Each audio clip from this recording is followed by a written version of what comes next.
Ketua Bidang Diklat. Halo Bunda Nur. Halo, Assalamualaikum. Waalaikumsalam warahmatullahi wabarakatuh. Tak abus jika ibu kita ini tidak menyapa kita semua. Silahkan Bunda Nur, penyemangat kita semua nih. Alhamdulillah, luar biasa. Bidang diklat, guys, very good.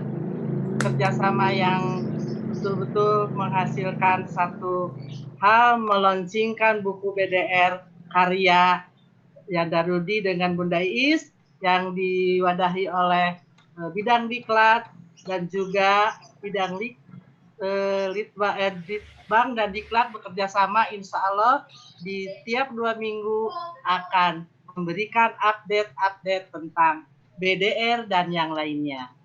Tunggu 2 minggu yang akan datang, akan tayang Bundrasi kembali, yaitu belajar melalui musik akan mencerdaskan berbagai kemampuan.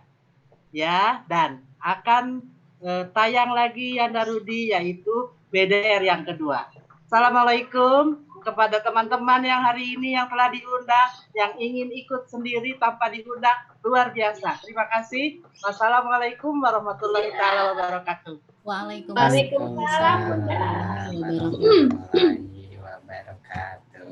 Sungguh luar biasa, ibu kita ini selalu menyemangati kita semua, ya. Dan akhirnya ketika kita agak-agak sebagai anak agak-agak malas, orang tua sudah ayo. Luar biasa. Selanjutnya adalah kita tidak sabar selepas tadi kita disemangati oleh Yanda Rudi bagaimana BDR ini, kemudian selanjutnya ini juga yang ditunggu-tunggu oleh guru, khususnya bagaimana perencanaan pembelajaran saat pembelajaran dari rumah ini. Yang terhormat kepada Bunda Iis Farida, waktu dan tempat dipersilahkan. Baik, terima kasih. Bismillahirrahmanirrahim. Assalamualaikum warahmatullahi wabarakatuh. Waalaikumsalam warahmatullahi wabarakatuh. Selamat pagi menjelang siang untuk semuanya. Terima kasih, terutama saya sampaikan yang pertama salam hormat untuk Yanda Rudi, untuk Bunda Nur, juga para pengurus wilayah lainnya. Terima kasih Bunda, semangat terus dan sehat selalu ya. Terima kasih Yanda Iis. Amin. Baik, Bunda dan Yanda sekalian, hari ini luar biasa sekali. Saya merasa sangat berbahagia bisa berjumpa dengan Bunda dan Yanda, walaupun sekarang secara virtual ya kita berjumpanya. Baik. Bagaimana Bunda dan Yanda sekalian, kita mulai saja ya kegiatan kita di siang hari ini, di pagi menuju siang hari ini. Saya buka dulu deh dengan pantun, karena sekarang tuh lagi musim pantun nih Kang Ande.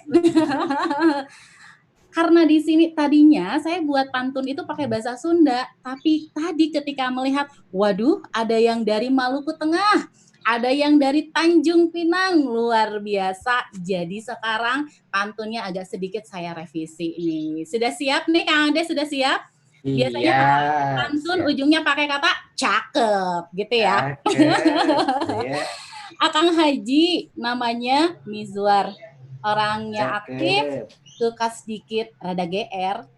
Hari ini kita sama-sama mau belajar perencanaan pembelajaran aktif, perencanaan pembelajaran yang efektif di masa BDR. Baik, Bunda dan Yanda, hari ini saya mau men-share materi yang saya siapkan hari ini sebentar. Oke, Yanda.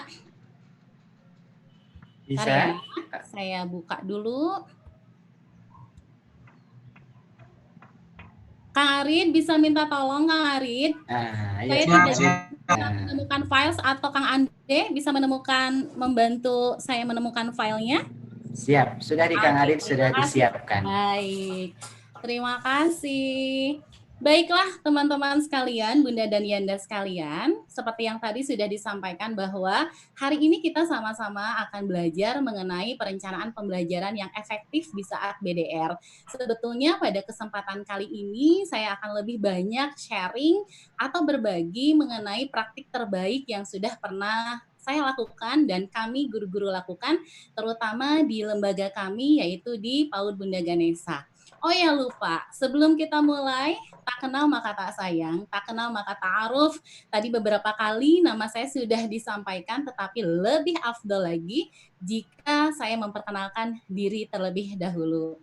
Baiklah, Bunda dan Yanda sekalian, perkenalkan nama saya Iis Faridah, biasa dipanggil Ibu Iis, tentunya orang Sunda dan saya asalnya dari Bandung. Setiap hari saya bekerja di Bunda Ganesha sebagai Litbang. Kemudian saya juga pengurus wilayah Himpau di Jawa Barat. Di sana pun saya berada di divisi Litbang. Nah, baik, kita lanjut lagi ke slide yang berikutnya. Tadi di awal Yanda Rudi sudah sampaikan bahwa hari ini nih hampir 5 bulan kita menghadapi suasana atau menghadapi situasi yang namanya pandemi. Saat pandemi ini semua orang tidak siap, terutama sama kita pun sebagai seorang pendidik. Boleh slide? Pertama kali kita masih ingat tanggal 16 Maret hari itu, saya ingat sekali, pertama kali ketika virus corona sudah masuk ke Indonesia, kemudian ternyata itu menjadi wabah di seluruh dunia, pertama kali yang dilakukan atau lembaga yang pertama kali ditutup itu adalah lembaga pendidikan, ya. Lembaga pendidikan menjadi lembaga yang pertama kali ditutup oleh pemerintah. Setelah itu baru ada yang namanya rumah ibadah dan lain-lain. Ada kendalakah slide-nya, Yanda Arid, Kak Arid? Oke. Berikutnya, ternyata Bunda dan Yanda, waktu tanggal 16 Maret ketika pertama kali sekolah itu diliburkan, dalam tanda kutip liburnya, selama 2 minggu. Kita masih berpikir, wabah ini kayaknya nggak apa-apa deh, 2 minggu katanya udah hilang. Tapi ternyata lanjut lagi. Sekolahnya itu sampai bulan April. Itu katanya April pertengahan. Kita bisa masuk di akhir April. Tapi ternyata ketika kita sudah masuk lagi ke bulan April, masih lanjut lagi sampai Mei. Dan tentunya ini berdampak terhadap pembelajaran yang terjadi di lembaga kita. Dan ternyata dengan ada wabah virus corona ini, lebih dari 91% populasi siswa di dunia ini dipengaruhi oleh penutupan sekolah akibat adanya pandemi COVID-19 ini. Nah, ini berdasarkan data dari UNESCO. Kemudian slide, ketika anak-anak belajar di rumah, akhirnya belajar yang tadinya kita selenggarakan di sekolah, belajar itu akhirnya pindah ke rumah. Makanya disebut belajar dari rumah. Sekarang kalau kita berbicara tentang hak anak, salah satunya adalah hak untuk mendapatkan pendidikan. Pertanyaan kita berikutnya adalah, bagaimana nih kita memastikan semua anak itu memiliki akses untuk pendidikan yang berkualitas selama krisis yang belum pernah terjadi sebelum ini. Karena kita pun sama-sama seperti yang tadi Yanda Rudi sudah sampaikan, orang tua pun tidak siap menghadapi ini. Jangankan orang tua, guru pun walaupun sudah pengalaman puluhan tahun, ketika dihadapkan dengan pembelajaran jarak jauh, itu pun banyak sekali mengalami kesulitan. Akhirnya keluarlah surat edaran dari Mendikbud nomor 4 tahun 2020 bahwa selama masa pandemi ini kegiatan belajar itu dipindahkan dari sekolah ke rumah. Makanya kita mengenal yang namanya belajar dari rumah melalui pembelajaran jarak jauh. Slide berikutnya.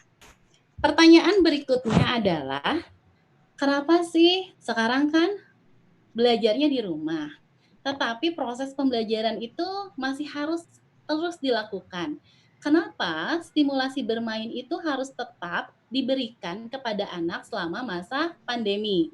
Bunda dan Yanda sekalian, seperti kita ketahui bahwa yang namanya perkembangan otak anak, terutama anak usia di bawah 3 tahun, itu perkembangan otaknya sedang pesat. Pokoknya kita mengenal yang namanya golden age. Ya, di situ otak anak itu mengalami perkembangan yang begitu pesat. Supaya apa? Tetap diberikan stimulasi agar otak anak itu tetap aktif, berpikir dan berimajinasi. Kemudian, seperti yang sudah sama-sama kita ketahui bahwa anak usia dini itu adalah masa di mana mereka bereksplorasi.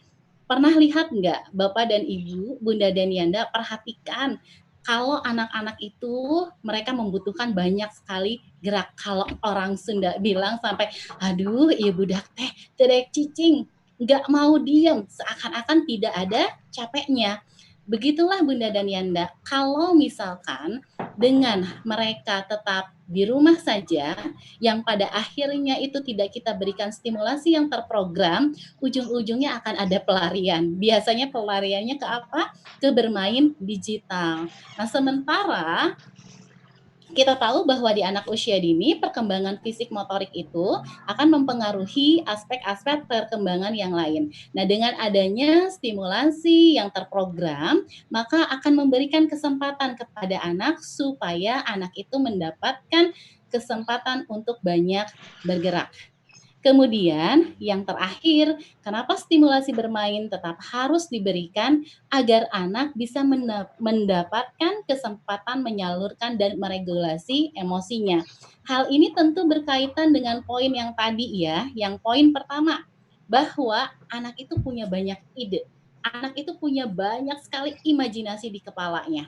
Bayangkan jika anak tidak difasilitasi supaya dia bisa menyalurkan ide dan gagasannya. Apa yang terjadi itu bisa berpengaruh terhadap emosinya dan akhirnya berdampak kepada kemampuan dia di dalam meregulasi emosi.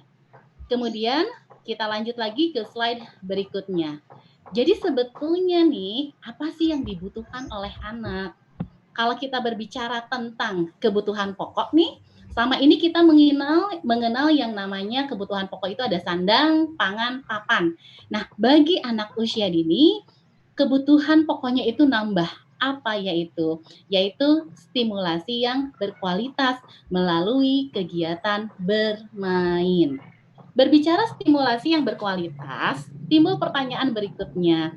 Stimulasi yang berkualitas itu yang seperti apa sih? Yang pertama, ciri dari stimulasi yang berkualitas adalah stimulasi yang diberikan itu sesuai dengan STPPA, sesuai dengan standar tingkat pencapaian perkembangan anak. Seperti ini Bunda dan Yanda. Ketika kita di lembaga, misalkan kita memberikan kegiatan untuk anak kelompok usia 3 sampai 4 tahun. Karena kita tidak memahami STPPA anak usia 3 sampai 4 tahun, maka kegiatan yang diberikan ternyata cocoknya itu untuk anak usia 5 sampai 6 tahun. Apa yang terjadi? Yang terjadi adalah anak usia 3 sampai 4 tahun ini akan mengalami frustasi. Karena apa? Karena kegiatan yang diberikan terlalu sulit, tidak sesuai dengan tahapan perkembangannya.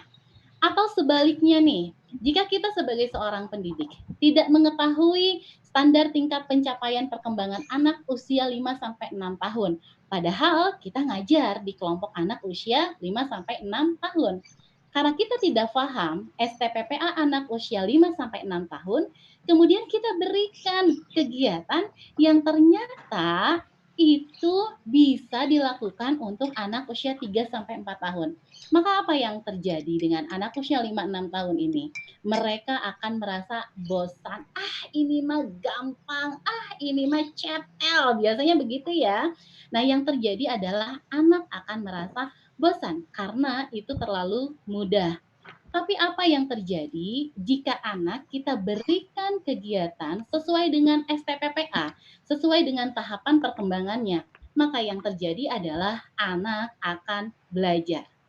Kemudian, kita lanjut lagi ke poin yang kedua. Stimulasi yang diberikan itu, yang berkualitas itu seperti apa? Stimulasi yang berkualitas adalah stimulasi yang diberikan melalui kegiatan belajar melalui bermain. Karena kita tahu bermain itu sangat menyenangkan untuk anak-anak. Dan anak membutuhkan kegiatan bermain untuk mengembangkan imajinasinya, untuk belajar memecahkan masalah. Jadi, stimulasi yang diberikan harus sesuai dengan bagaimana cara anak belajar, yaitu belajar melalui bermain. Kemudian, Stimulasi yang berkualitas berikutnya adalah stimulasi yang berpusat pada anak. Jadikan anak sebagai pelaku pembelajaran, bukan objek pembelajaran. Dan yang paling penting yang akan kita fokuskan pada siang hari ini yaitu stimulasi yang berkualitas adalah stimulasi yang memang direncanakan. Artinya apa? Stimulasi tersebut dibuatkan RPP-nya, dibuatkan rencana pelaksanaan pembelajarannya. Dan yang terakhir, stimulasi yang berkualitas adalah ada yang namanya penilaian perkembangan. Kita lanjut lagi ke slide berikutnya. Baik, Bunda dan Yanda sekalian, seperti yang tadi sudah saya sampaikan, di siang hari ini kita akan sama-sama belajar bersama mengenai perencanaan pembelajaran yang efektif. Berarti kata kunci kita hari ini adalah perencanaan. Jadi, yang akan kita sama-sama diskusikan hari ini, di siang hari ini, kita akan berbicara mengenai 4 poin yang pasti terkait dengan perencanaan. Yang pertama adalah mengenai perencanaan itu sendiri. Yang kedua, kita akan berbicara mengenai jenis-jenis dari perencanaan. Kita sama-sama sudah mengetahui bahwa jenis-jenis perencanaan itu ada 3. Yang pertama ada PROSEM, program semester. Yang kedua, RPPM, rencana pelaksanaan pembelajaran mingguan. Dan yang terakhir adalah RPPH. Pertanyaannya adalah, Bu Iis, sekarang kan kita lagi BDR, kita lagi PJJ. Apakah perencanaan ini yang terdapat di dalam kurikulum 2013 ini dilakukan semua? Nah, Bunda dan Yanda, seperti yang kemarin baru saja kita dapat informasi dari Mas Menteri, ternyata pada saat kita menghadapi pandemi ini, ada yang namanya kurikulum darurat.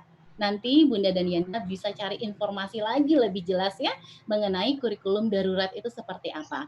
Tetapi intinya pemerintah itu sebetulnya, Kemendikbud itu memberikan kebebasan, merdeka belajar, kebebasan kepada pihak sekolah. Satu, apakah mau menggunakan kurikulum 2013 full selama masa pembelajaran jarak jauh, atau apakah sekolah akan menggunakan kurikulum darurat, atau yang ketiga, apakah sekolah akan mengembangkan kurikulum 2013 itu sendiri yang sesuai di dalam menghadapi masa pandemi. Nah, nanti pilihan ini tentu kembali lagi kepada lembaga Bunda dan Yanda masing-masing. Oke, kita lanjut lagi ke slide berikutnya. Baik, Bunda dan Yanda, kita akan masuk ke bahasan yang pertama tentang perencanaan itu sendiri. Bu Iis, kenapa sih kita tuh harus berbicara tentang perencanaan?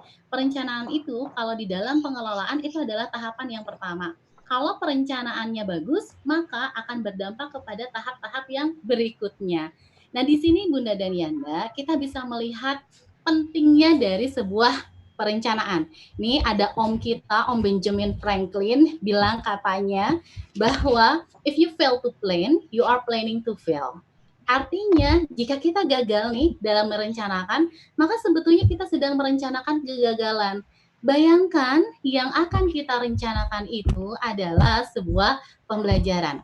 Jika kita gagal di dalam merencanakan pembelajaran, maka otomatis tujuan pun tidak akan tercapai.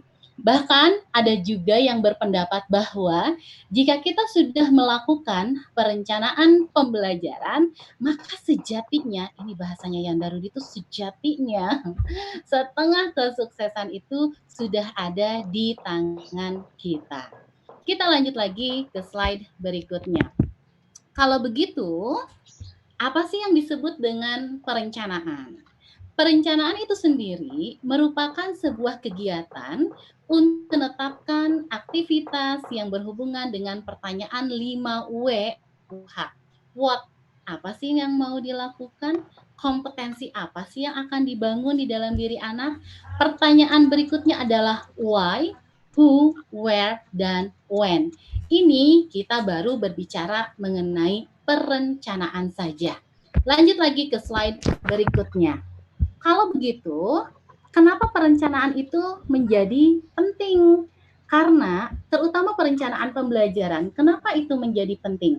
Karena akan berbeda kualitas pembelajaran yang dimulai dengan perencanaan terlebih dahulu dibandingkan dengan pembelajaran yang tidak direncanakan. Pertanyaan berikutnya adalah, memang ada ya pembelajaran yang tidak direncanakan? Kira-kira ada enggak? Banyak. Beberapa kali saya temui pembelajaran yang tidak direncanakan itu seperti apa? Bunda datang ke sekolah, hari itu mau ngajar katanya. Terus kalau orang Sunda itu biasa bilang kan, nyebut temannya itu dengan sebutan ce. Tiba-tiba saat mau ngajar, anak-anak udah ada kelas, diajak bicaralah teman partnernya di dalam satu kelas, ce, hari ini kita mau ngapain? Jadi, saat itu guru tidak memiliki perencanaan pembelajaran. Nah, tentu ini akan berdampak terhadap kualitas pembelajaran yang diberikan. Berikutnya adalah kita akan sama-sama melihat kalau begitu apa sih yang disebut dengan perencanaan pembelajaran. Kita lihat, yang disebut dengan perencanaan pembelajaran adalah rancangan kegiatan pembelajaran yang disusun oleh guru tentunya, dan itu menjadi pedoman bagi guru. Perencanaan itu adalah pedoman. Artinya apa? Bahwa pada saat kita melakukan pembelajaran, tentu kita tidak lepas dari yang namanya perencanaan. Sehingga apa? Sehingga akhirnya rancangan pembelajaran yang kita buat akan mendukung anak di dalam proses belajar. Kita lanjut lagi ke slide berikutnya. Baiklah, Bunda dan Yanda sekalian, karena tadi di judul kita hari ini ada tambahan satu kata, yaitu efektif. Kemudian muncul lagi pertanyaan berikutnya. Apa sih yang disebut dengan perencanaan pembelajaran yang efektif? Nah, di sini Bunda dan Yanda kita bisa lihat bahwa yang disebut dengan perencanaan pembelajaran yang efektif adalah bisa diartikan perencanaan pembelajaran yang kita buat itu mencapai tujuan yang diharapkan. Di sini kita bisa lihat di gambar yang sebelah kanan. Ada goals, ada actions, ada demonstrate learning, dan ada environment. Maksudnya apa sih? Di sini ada beberapa langkah sederhana untuk mengefektifkan rencana pembelajaran yang kita buat. Kita lihat di goals-nya dulu. Yang disebut dengan goals di sini adalah apa sih yang sebetulnya kita harapkan anak-anak itu bisa lakukan? Apa sih yang kita sebetulnya inginkan anak-anak itu tahu tentang hal apa? Apa sih sebetulnya hal-hal apa sih yang kita inginkan anak-anak pahami terhadap materi-materi tertentu? Kemudian, tahapan berikutnya adalah action. Artinya apa? Bagaimana sih strategi atau metode yang kita lakukan sebagai guru untuk membantu anak-anak kita itu bisa mencapai tujuan. Tujuannya itu apa? Kompetensi yang akan kita bangun. Kemudian ada demonstrate learning. Jadi bagaimana kita nih bisa melihat, bisa tahu kalau anak didik kita itu telah mencapai tujuan yang telah ditetapkan. Dan yang terakhir adalah environment. Apa sih sebetulnya yang sudah kita lakukan untuk memfasilitasi pembelajaran? Kita lanjut lagi ke slide berikutnya. Baik, kalau begitu, perencanaan itu apa sih? Apa sih manfaatnya? Jadi kalau kita bikin perencanaan pembelajaran RPPM, RPPH yang kalau kita tumpukan jadi dokumen, itu bukan hanya berfungsi sebagai dokumen. Tetapi kita lihat, fungsi perencanaan itu adalah untuk pencapaian kompetensi dasar dan kompetensi inti. Tadi Bunda dan Yanda kita sudah sama-sama menyimak apa yang sudah disampaikan oleh Yanda Rudi. Tadi dilihat di buku refleksi BDR-nya, bagaimana orang tua memberikan tanda, apakah sikap, apakah pengetahuan, apakah keterampilan yang muncul. Itu kan tadi Yanda Rudi sampaikan di buku refleksi BDR. Nah, apa yang disebut dengan kompetensi? Kompetensi itu adalah seperangkat sikap, pengetahuan, dan keterampilan yang harus dimiliki oleh anak. Kenapa ada 3? Ada sikap, ada pengetahuan, ada keterampilan. Karena Bunda dan Yanda, kurikulum 2013 adalah kurikulum berbasis pendekatan standar dan kompetensi. Harapannya anak itu bukan hanya tahu, bukan hanya terampil, tapi juga punya sikap. Contohnya seperti ini Bunda dan Yanda. Sebelum masa pandemi nih, orang-orang itu lagi senang yang namanya piknik. Termasuk ibu-ibu juga ya, mahasiswa juga, apalagi kita emak-emak nih yang butuh piknik. Suatu saat saya menemukan sebuah foto. Foto itu berisi sekumpulan emak-emak mamah muda di foto karena di situ tamannya sangat indah, sangat cantik, banyak foto. Apa sih kalau insting selfie tidak memanggil pasti pengennya selfie, foto-foto. Udah gitu kan posting di Instagram atau di FB ya. Tapi nggak nyadar kalau di belakang itu ada tulisan dilarang menginjak rumput. Kira-kira para emak-emak ini tahu nggak kalau itu tuh huruf D, huruf I, huruf L? Pasti tahu. Kira-kira emak-emak ini punya keterampilan nggak sih di dalam membaca? Pasti punya. Oh, ini tuh D dan I bergabung dilarang, punya keterampilan membaca. Pertanyaan berikutnya adalah punya sikap enggak? Nah, makanya kurikulum kita ingin membangun kompetensi. Ada pengetahuan, ada keterampilan, dan ada sikap. Berikutnya, melalui perencanaan pembelajaran, tentu kita ingin bisa mendapatkan keberhasilan di dalam mengelola pembelajaran yang bermakna. Apa sih yang disebut dengan pengelolaan pembelajaran yang bermakna? Artinya apa? Pembelajaran itu sifatnya kontekstual, memberikan manfaat, memberikan makna buat anak didik itu sendiri. Contohnya, mohon maaf nih, dulu kita kalau belajar baca, diajarin baca, masih ingat? Disuruh bacanya begini. Ini. I, B, U, Bu, Ibu. B, U, Bu, D, I, di, Budi. Ini, Bu, Ibu, Budi. Terus bermakna nggak kalimat itu buat kita? Tapi bayangkan kalau kita ngajak anak-anak belajar baca nih, teman-teman Bunda dan Yanda bisa lihat di foto bawah, di situ ada anak-anak sedang bermain balok. Ceritanya sedang merancang bangunan. Terus nanti anak-anak itu kita minta untuk mencari kartu suku kata. Akhirnya ada yang membawa kartu suku kata maneta misalkan. Bermakna nggak buat anak? Bisa jadi buat anak itu bermakna. Karena apa sih maneta itu? Maneta itu adalah rancangan yang aku buat. Itu bermakna untuk anak. Dan dengan perencanaan pembelajaran akan memudahkan kita pendidik di dalam menyiapkan alat dan bahan. Seperti yang tadi saya contohkan waktu di awal. Kalau nggak bikin perencanaan, pagi-pagi nanya sama temannya, Bun, hari ini kita ngapain ya kegiatannya? Kayaknya langsung deh bikin ini aja. Ketika teman-teman ngajar, baru ingat, kalau ternyata anak-anak butuh gunting ya. Ibu bilang, sebentar ya, Bunda bawakan gunting dulu. Guntingnya diambilkan. Setelah itu, ketika di dalam proses mereka berkreasi, oh ternyata teman-teman butuh lem. Bentar ya, Bunda bawakan dulu lemnya. Nah, hal-hal ini akan berdampak terhadap efektivitas di dalam manajemen kelas. Dan yang terakhir adalah membangun sikap, pengetahuan, dan keterampilan yang dimiliki oleh anak-anak. Oke Kang Arif, kita lanjut lagi ke slide berikutnya.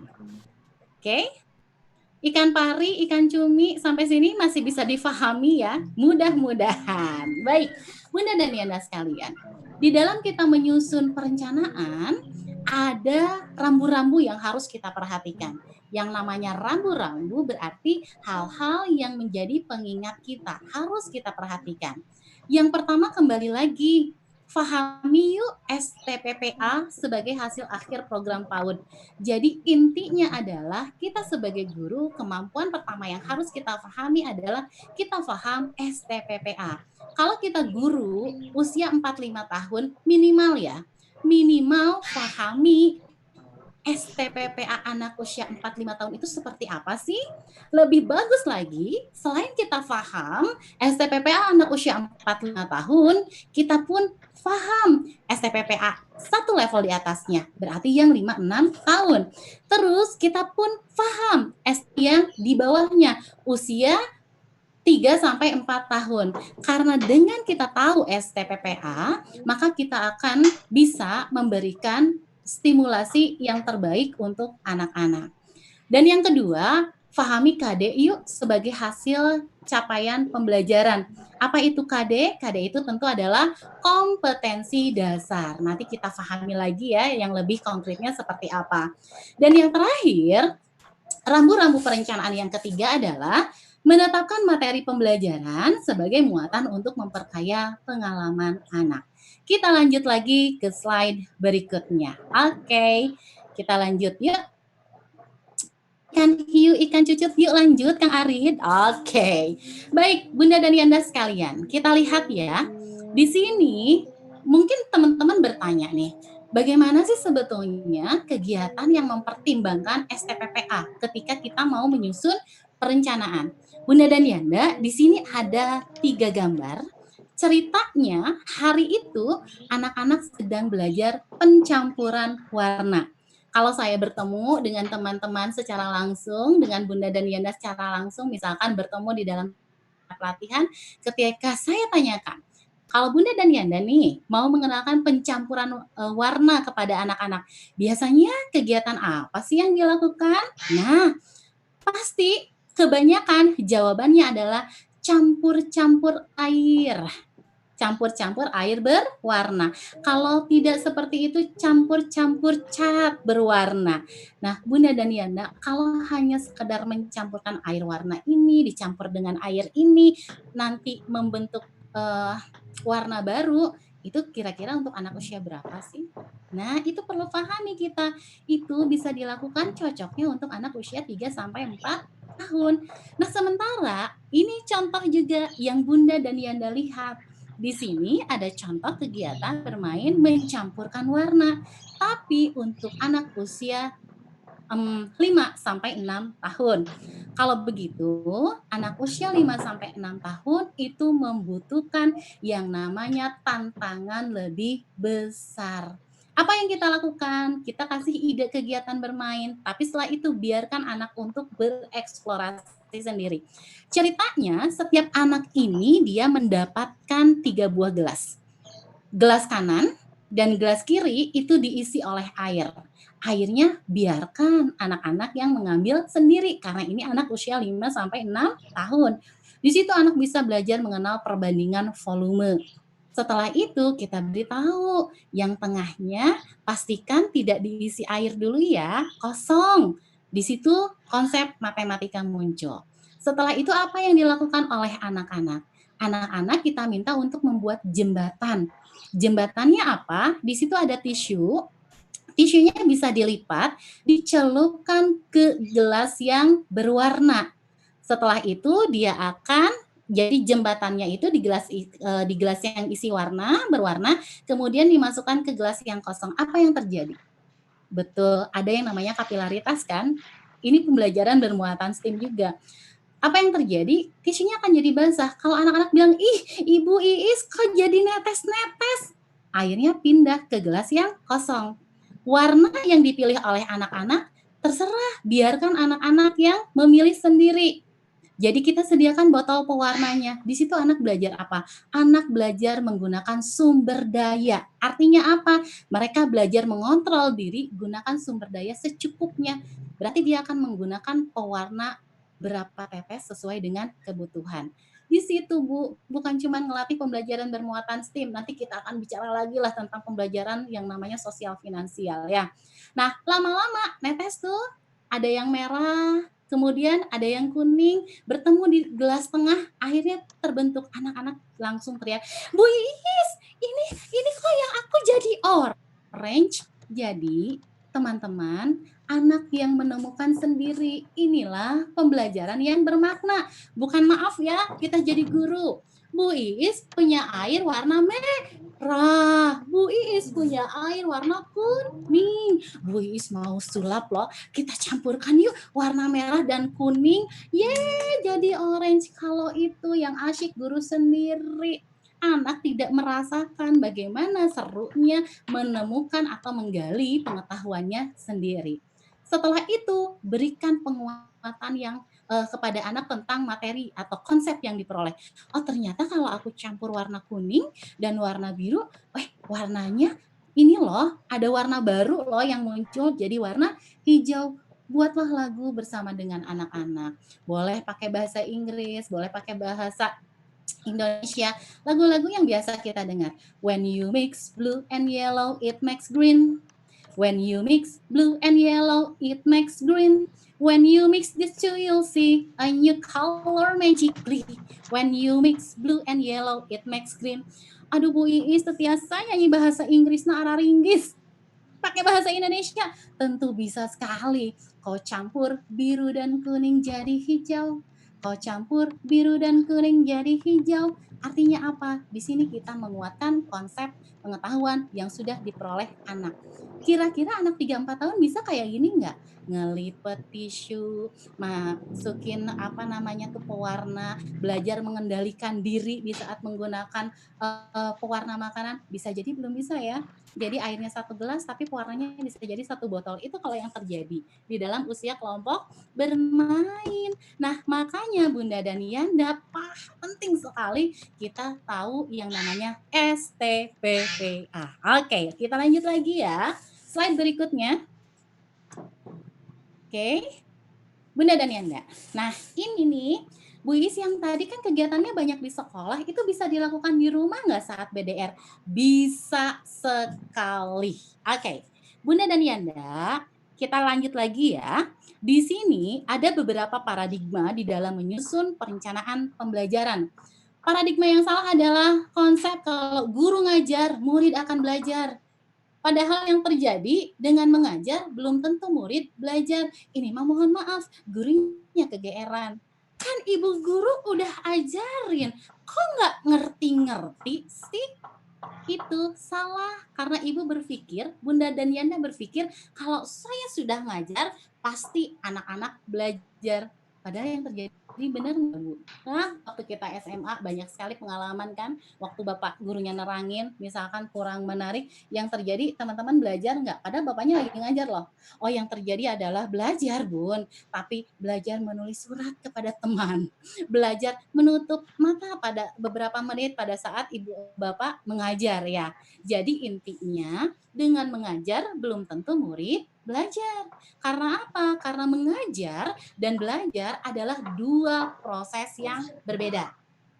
Paradigma berikutnya adalah perencanaan mengajar itu terletak pada bagaimana guru ngajar baru murid ngerti. Ini salah. Yang harus dilakukan adalah perencanaan mengajar itu terletak pada bagaimana murid bisa ngerti baru merancang pembelajaran. Karena kita tahu anak usia dini itu adalah berpikirnya masih konkret. Misalkan nih, saya sering memberikan contoh ini. Hari itu kita mau mengajarkan konsep berat dan ringan kepada anak-anak. Lalu ibu tertawa bahagia karena tidak harus menyiapkan alat dan bahan. Karena sudah menemukan di LKS ada gambar gajah lagi naik jengkat-jengkit sama semut. Instruksinya adalah warnai mana yang lebih berat. Harapan kita sebagai guru yang diwarnai apa? Gajah kan? Tapi kenyataannya yang diwarnai, gajahnya diwarnai, semutnya diwarnai, jungkat-jungkitnya diwarnai. Bahkan ada anak yang bilang, Bu Guru aku boleh nggak gambar pohon sama matahari? Untung Bu Gurunya tidak bernyanyi, kumadinya wela. Mudah-mudahan Maluku nggak roaming ya. Oke, jadi kita harus berpikir kalau mau ngajarin berat dan ringan, anak itu berpikirnya konkret. Kalau yang tadi contohnya menggunakan LKS suruh warnai itu tidak konkret bagi anak karena anak tidak melakukannya. Oke, lanjut lagi ke slide berikutnya. Bunda dan Yanda sekalian, kalau begitu Bu Is, contohnya gimana dong?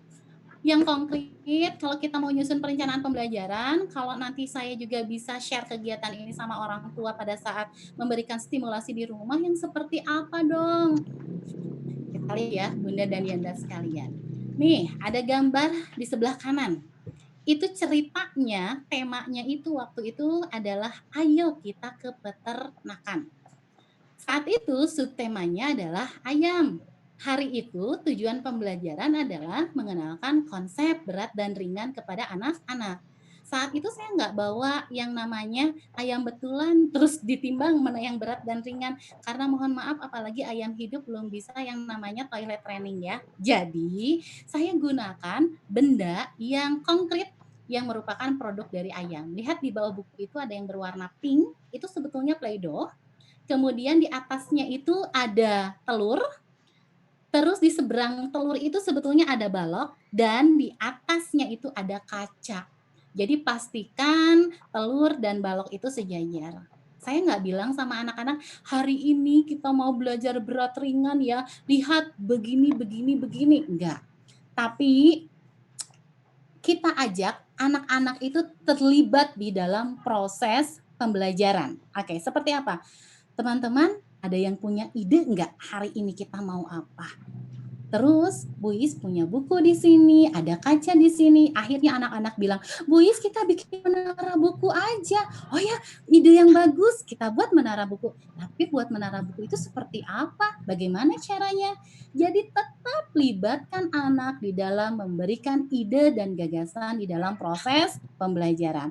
Ditumpuk Bu Is, akhirnya kita tumpuklah buku itu. Anak-anak diberikan kesempatan untuk menumpuk bukunya. Sampai saatnya tiba, karena buku yang ditumpuk terlalu banyak, apa yang terjadi?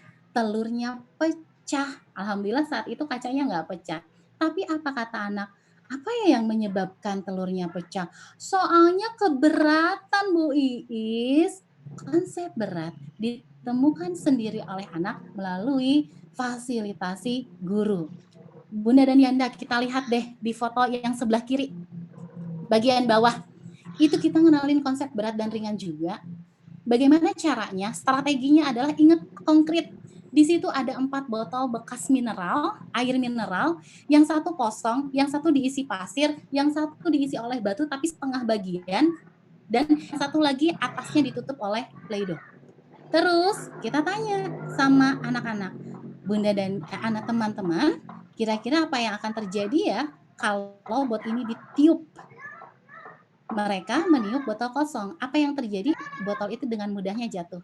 Ketika ditiup, meniup botol yang ada pasir penuh, apa yang kata anak-anak, dan botolnya nggak bergerak sama sekali. Soalnya ini berat sih, berat dan ringan.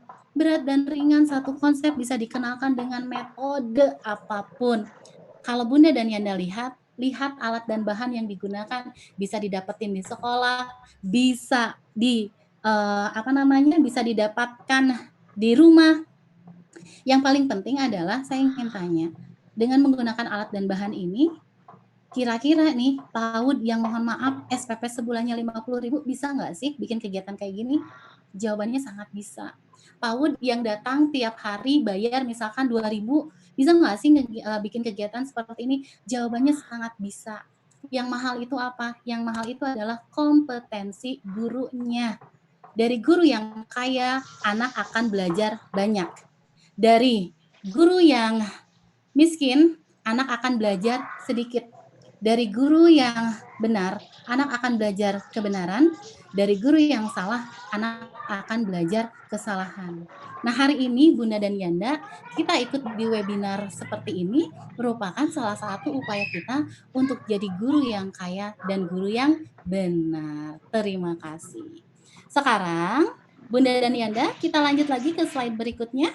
Yuk, boleh slide berikutnya maju yuk. Oke.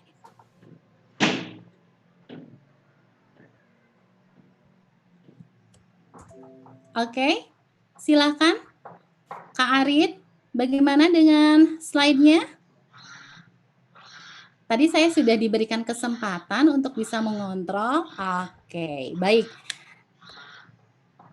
Oke, silakan. Mau kita ke slide yang bawah. Tadi kita sudah di slide mana ya tadi ya? Oh, paradigma, contoh, dan sekarang jenis perencanaan. Coba Yang kontrol siapa ini? Saya atau host?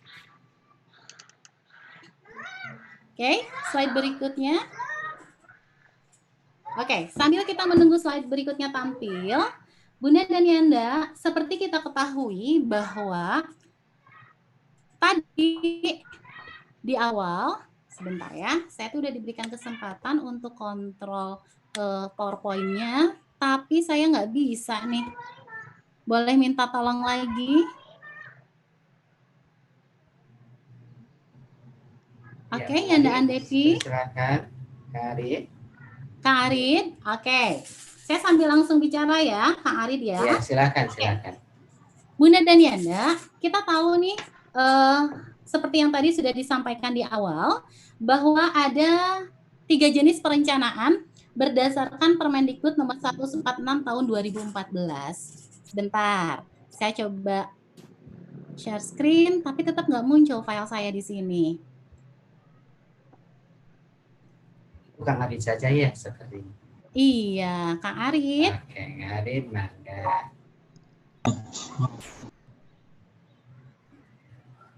Oke. Kita tunggu Kang Arid ya. Oke, sambil menunggu Kang Arid, saya akan berbicara mengenai jenis-jenis perencanaan berdasarkan Permendikbud nomor 146 tahun 2014. Tadi di awal kita sudah mengenal 3 jenis perencanaan. Ada yang namanya program semester, ada yang namanya RPPM, dan ada yang namanya RPPH. Pertanyaan berikutnya adalah, Bu Iis, masa pandemi seperti ini, Mas BDR dan PJJ seperti ini, apakah kita sekolah masih tetap melakukan yang namanya 3 perencanaan itu sendiri?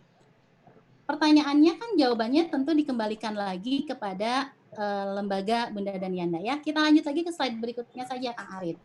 Ada PROSEM, 3 jenis perencanaan pembelajaran, ada PROSEM, RPPM, dan RPPH. Bunda dan Yanda, selama ini kita mengenal langkah-langkah di dalam menyusun program semester. Kita sekarang fokus dulu di jenis perencanaan program semester. Kita tahu pada saat kita mau menentukan program semester, ada 3 langkah yang bisa kita lakukan. Sebentar, Kang Arid.